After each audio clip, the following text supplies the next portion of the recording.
Hi everybody, this is Kevin and welcome back to another manga review. And once again we're going to be taking a look at Fairy Tail with Volume 4 from Hiro Mashima. And I'm really enjoying this series so far. Last time we saw our heroes Natsu, Gray, Urza, Lucy, and of course, how can we forget Happy, go against the Dark Guild of Eisenwald, and eventually this ancient demon from the Lullaby Flute, which they defeated at the end and saved all the masters.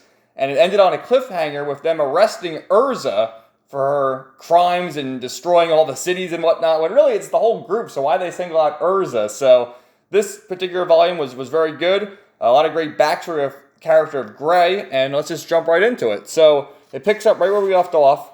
Of course, Natsu wants to go after Urza and rescue her, and you're going to love this. So, they've been calling him the Salamander because he's the fire dragon slayer. And someone turned him into an actual salamander, into a little lizard, and they have him trapped in this glass, I guess, cup or whatever. And everyone's just looking at him like, would you shut up already? And he's like, let me out of there. I'm going to go save Urza. So it cuts over to the Magical Council of the Fury Division, and you see Urza's all handcuffed. And we saw this guy. We'd seen him a few times make a few cameos, but in the last volume at the end there, they revealed his name as Seagrain. And he's a member of the Wizarding Council, and it appears that him and Urza have a history together, because you see how Urza's looking at him, and she's sweating bullets, and he says, oh, long time no see, but this isn't the real me, it's just a body projection. And Urza's just completely distraught by seeing him all sweating and whatnot, and he's like, oh, I'm Fairy Tail's most ardent defender, And then he gets really close to her and says, don't speak of a certain subject to the old farts, for both of our sakes. So what's his secret he's got here? What is going on here? I'm sure we'll find out that as the story unfolds. So she appears before the Magical Council here, and you can see all the faces there. The guy at the top there is a bit of a shadowy silhouette, but you see, where is Seagrain? Oh, he's right there at the end. And a few others. You can't really make out their faces quite yet, but I'm sure we'll meet them as the story unfolds. And then it cuts back over to the Fairy Tail Guild. And Makarov says to Natsu, like, well, you really want to get out? And then he starts getting real quiet and trembling. What's wrong, Natsu? You're unusually quiet. And then he zaps him, and it turns out that the lizard actually isn't Natsu, and it's Macau instead. And he said, I owed Natsu a favor. In the very first volume, Natsu rescued Macau. And they had a little trick here where Macau's son, Romeo, caught this lizard. And it's really Macau, and then Natsu went off to go and rescue Urza. So as they're getting ready to sentence Urza for her crimes, there's a big crash in the background, and they're all looking at their shocked faces. And here comes Natsu, all dressed up like Urza. I'm the woman warrior in armor. You want me? Just try and catch me. Look at Urza's face. Look at Seagrain, too. Everyone's got a pissed off expression, and he's just like, oh, those fairy tailers, they're all the same. So what happens is this is all going to be a ruse just to sort of set an example, because, like I've said before, Fairy Tail caused all this destruction whenever they complete jobs, but they're good people. And really this was meant to just set an example to the other guilds, like, hey, knock it off. And it was a show trial, essentially. So then it cuts over to Seagrain once again, and he's laughing. Now I understand. So you were at Fairy Tail, Natsu Dragneel. So what is this guy's deal? Oh, and also for all the chapters, they have little profiles to the characters. Happy, likes fish, dislikes dogs. Go figure, he's a cat.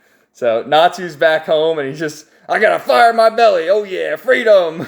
Everyone's looking at him like, dude, you just calm down, would you? And so Natsu's like, we never finished our match, because that's how Volume 3 ended. They were going head to head, and Urza just one-shots him, like, that's it.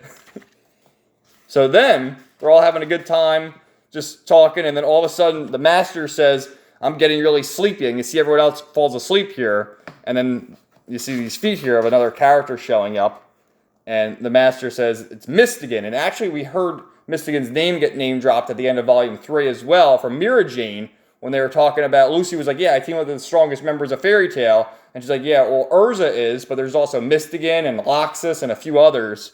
So this guy right here is Mistigan. And I don't know, I guess he wants to keep his identity a secret. So he takes his request here and is on his way. And you see the countdown, 5, 4, 3, 2, 1. and then everyone wakes up right as he wakes himself. So then we also get the introduction to another character of Loxus, who's up at the top here, listening to what's going on. He's like, oh, I saw Mystigan. You guys just are weak when it comes to the sleep magic. And we got him right there, Loxus Dreyer. And Natsu says, come on, fight me, Loxus. But dude, if you couldn't even take on Urza, how are you going to take on Loxus? He's clearly stronger than her, I would imagine. So Natsu's just like, oh, come on up. Well, sorry, Loxus says, come on up here. And Natsu says, oh, don't mind if I do. And then Makarov uses like his giant magic to stop him. Like, no, you won't go to the second floor. And basically, Loxus says that he's going to be the strongest. Not even Urza, not Mystigan, or not even that old guy is strong enough for him. So with that, Mira Jane reveals to Lucy that they're part of the S-class rank. And they're above, the lowly wizards of Fairy Tail. Not really lowly, but they're the elite fighting group of Fairy Tail. And then Mira Jane gives this whole chart of what's going on. You have the master above everyone. And Loxus mentioned that old guy, who we don't know who the hell he is, but apparently he's above Loxus, but below the master. And then, of course, Mystigan, who we don't know who he is. He's all shrouded in darkness. And Urza's on Loxus' level. And then those guys, everyone else. Lucy's ranking herself above everyone else, though. What's going on? So, again, you saw last time, too, she went back to her house and Gray was there with no clothes on. And she walks in and now Natsu's there with no clothes on. And Happy's, like, weightlifting. And they're training. They're like, yeah, we're going to train. We're going to beat up Urza and Loxus and the old guy. I made my decision. We're going on an S-class quest, Lucy. What? So, they actually went up to the second floor and stole an S-class job. Look at Natsu's face. And their quest is to save the island of Galuna from a curse that they've been afflicted with. So Lucy's like, well, no, we shouldn't do that because we're not S-class wizards. But she's looking at the note, and it's a 7 million jewel reward plus 1 gold celestial key. So she's like, ooh, well, there's 12 zodiac celestial keys. And I think, what does she have, like 3 at this point? So at some point she's got to catch them all. So she's got to complete this quest to get her gold key. And look at her face. Ooh, I'm going to get that key. So over at Fairy Tail, Mira Jane's like, well, one of the request forms is missing, Master. And he spits his drink out. What?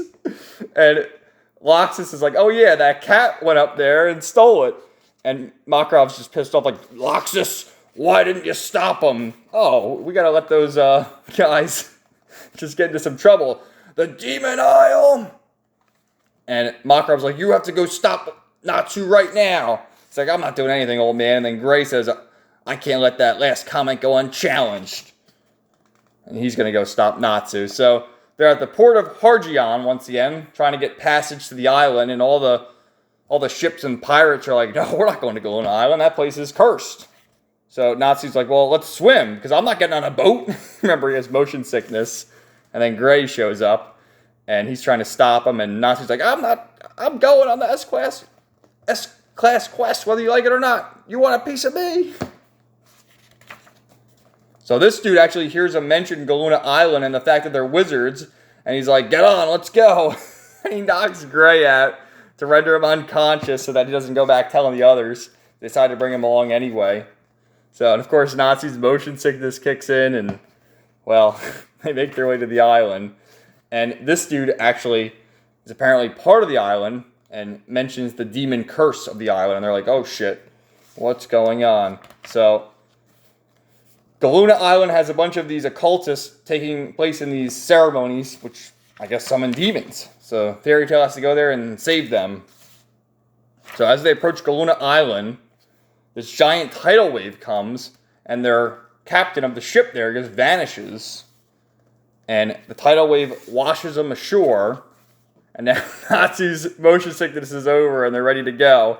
And Gray, who, wanted to stop them, is like, well, we're here, there's no turning back now, so let's go. So he agrees to join them, and it's all good. So they make their way to the town of Galuna Island. And this I thought was interesting. He says, we won't let you in unless you show us our guild emblems. And everyone has their Fairy Tail logo. And I even love how Happy has one. I didn't realize he had one because I guess he always has that backpack on. But he's got an emblem as well. So that's pretty cool. It'll be interesting to see if we find the other guilds. Like, I didn't even really notice it with Eisenwald. I guess they don't have emblems. Maybe Dark Guilds don't have them.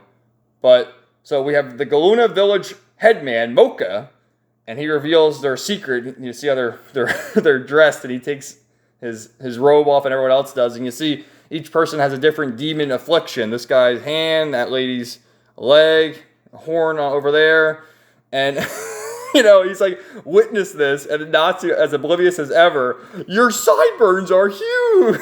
I mean, he does have pretty huge sideburns, but that's not the point, dude. So these guys can conclude that it's the moon that's causing their curse.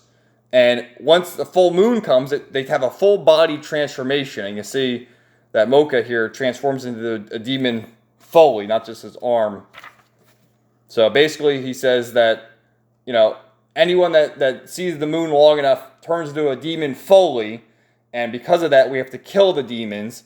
And he mentions that he had to put his own son down. And he shows the picture of this dude, who was actually the captain of their ship. And Gray's like, oh, that's why he disappeared, because he must have been a ghost. He couldn't rest at ease. And that's why he brought them back. And so he says, you guys have to destroy the moon. And they're looking at him like, what? We're not Piccolo. We can't just throw a blast up there and destroy the moon. So then you got like this different style of art here, which I understand is like when it was colored in the magazine back in the day. So that's pretty cool. And this nice spread of all the characters. Let's see. We got, there's Urza, Lucy, Loki, Gray, Mira Jane, Natsu. There's Elfman back there. I don't know their names. They're part of Levy's group. I forget their names. But anyway, they go to bed for the night so they can rest up and explore the island tomorrow. And Lucy's asleep, right? And she's got Gray and Natsu snoring next to her and Happy right above her head. And I love this. How am I supposed to sleep between the beast and the perv? Gotta love that. So she wakes up at the crack of dawn and they're like, oh, we're tired. What's going on? And then she summons Horologium again because she doesn't want to walk. And all of a sudden they see this giant rat who's in the island and just starts attacking them. And Gray uses his ice make floor to make the rat slip so that they defeat him or her. I think it's a her, just how it's dressed. It's got like a bonnet on its head. So they make their way to these ruins here. And they're looking around, and Natsu's like, oh, this floor is unstable. And he starts stomping on it like an idiot. And, of course, he makes the floor, crumble and fall to the bottom. And with that, they're in this secret cave here. And they find this beast trapped in ice. There's a huge monster frozen in ice. And Gray's looking at it, and he says, Deliora? That's impossible. Why would Deliora be here? It is impossible. There's no way he could be in a place like this. And he's like completely distraught. So he's seen this beast before. And he says, the demon of disaster. What happened to it? Oh, somebody's coming. And these guys show up. What the hell's going on? Like, I don't know who that guy is. But this guy looks like a cat or a dog or something. I don't know what his deal is. So they show up.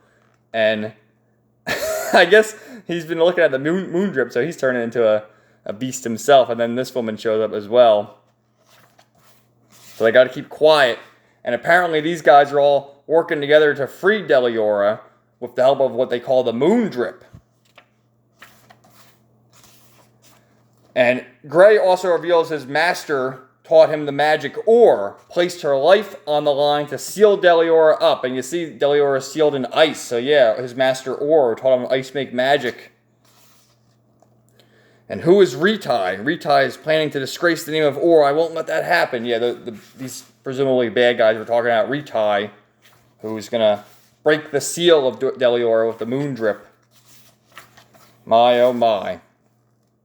So Natsu's like, let's just take him out. We'll burn it to ash with my fire. And Gray's like, no, don't do that. Are you insane? You can't defeat Deliora. It's the demon of disaster. So then it cuts to a little flashback here of Or. That's Gray's master and him as a young boy. And then what happens is Lucy summons her celestial spirit Lyra of the harp. And she starts singing a song. And it really hits Gray pretty deep. And he starts crying. And Lucy's like, why are you crying? I'm not crying. So it brings back memories of his master. And then they all go take a nap for a bit. And then the moon drip wakes them up.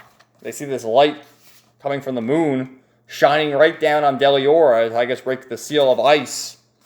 And this dude, this is the Ritai, the emperor, who's ruling over these guys here that we saw. And they reveal that they heard voices and intruders.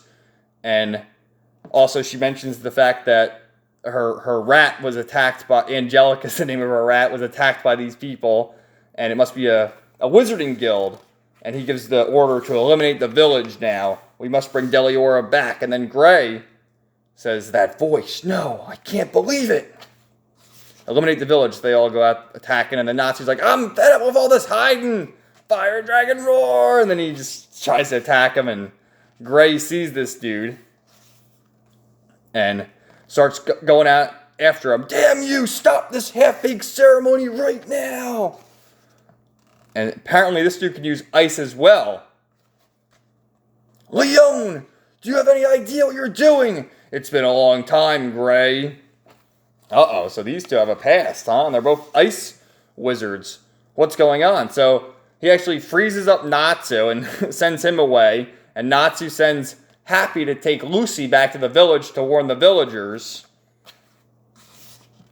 And then Gray just, as Natsu's frozen solid, just kicks him aside and says, I'm going to deal with Leon myself. Leon, you are no longer Or's disciple. No, neither are you, Gray. That's because Or isn't part of this world anymore. She gave her life to seal up Deliora, and you want to destroy the only thing Or was able to leave behind? You're confusing your memories. You're the one who murdered Or, Gray. How dare you shamelessly go on living? So, holy shit, nice reveal here where you got the fact that these two were both taught ice magic by Or, and apparently with Or's dying last battle or whatever, she sealed Deliora up in that ice, and her two students here both see it differently. So then it cuts to a more comedic scene of Natsu trying to burn the ice off, but it's not really working, so he's just waddling back to the village. And then it cuts to this pirate ship of a female of red hair, Urza. Those who break the rules must be punished. That's all there is to it. So she's on her way, probably at the request of Makarov, to go find Gray and Natsu and punish them. So they're having a battle here of ice magic. And Leon reveals the fact that he can use ice magic with one hand, and he uses motion magic, whereas Gray uses static, inanimate objects. So you see he summons the Ice Make Eagle, whereas Gray's doing Ice Make Shield and Ice Make Hammer, and then he summons the Ice Ape. And clearly at this point, it appears that Leon is stronger in the ice magic. And then it cuts over here to basically the fact that Leon's plan here is the fact that Or sealed away Deliora, but he wants to, and that ended her life basically in that battle using the ice shell magic. And so Leon wants revenge on Deliora, so he's confident that he's more powerful now after years of training. And so he wants to unseal Deliora to kill the beast once and for all. And Gray says, you don't stand a chance. And Leon snaps at that and just freezes the ever-living hell out of him. It's because you challenged Deliora that Or died. Be gone! And he sends Gray away. And actually sends him flying off the cliff to run into Natsu again. And what happens is they start talking here. And this is a flashback to Or. No, there's no way that you can beat Deliora. You don't stand a chance, Gray. I'm going on an S-class quest. They call it an S-class quest because idiots like you don't stand a chance. Natsu? Huh? I've got no right to badmouth you. I've got no right to say where he starts crying. Oh, this is kind of sad. Don't you give me that weepy crap just because you lost. We're fairy tale wizards. So then it cuts over to Lucy here, who has a plan now at the village. And, well, that's the end, actually, to be continued. So, got a nice cliffhanger and some more extras here. Here's a nice pinup of Lucy. And then this is the map of Fury of the places we've been so far. So that's Magnolia. That's where the Fairy Tale Guild is. We made our way all the way up here in Volume 3. That was like the first couple volumes. There's Galuna Island, not too far away. And there's where the council was. And also, this is a nice little tidbit of information. So we have Urza's various armors and how powerful they are. Apparently the Blackwing armor has the highest attack strength. That's what she used to defeat Lullaby last time. And then the Heaven's Wheel armor was what defeated all those Eisenwald Guild members. And then all of Lucy's spirits. So she actually has 4 celestial spirits of the 12. Aquarius, Taurus, Cancer, and Virgo. And then these are the other ones that you can just buy at the shop. And this is a funny little extra with Happy and Lucy taking on a quest where they have to defeat these mice. And, you know, Happy being a cat, here's the whole joke. You know, the cat should be able to attack the mice, but he's afraid and he's got like this little fly swatter and, you know, it's just a little goofy thing. So, and then Mashima here at the end, this is like back, they say disregard all this stuff because this is like send it in fan art, but the bottom here says afterward, and he mentions the fact that this is a Gray-focused story, and as the series progresses, he wants to tell more character-driven stories on, well, he mentioned Mira Jane, and also Loki, and Elfman, and of course, Urza. So, and then of course, all the extras, and, you know, and then there's a preview at the end here of Lucy's plan, which we won't get into yet. We'll get into that with Volume 5, but I really enjoy this. I really enjoyed, like, the emotional stuff. Like, you know, the good thing about this series that I really enjoy so far is there's a lot of good attributes. You have action scenes, you have a lot of great humor, very attractive characters, and really, like, feels, you know. Just the whole thing with Gray and his past there with Orr and just the tears so far, like, a lot of great feels so far. And I've really enjoyed this series. I've mentioned in the past, there's people, you either really love Fairy Tail or you really hate Fairy Tail. And at this point, I really love Fairy Tail. There's really no in between, especially with the Discord online. A lot of people really hate the series, which, you know, I guess I can sort of see it, but so far I love it. A lot of great stuff going on, and I can't wait to see what happens next. And I hope you guys stay tuned for my review of Volume 5 coming soon. So thank you all for watching. Let me know your thoughts in the comments down below, and we'll see you next time.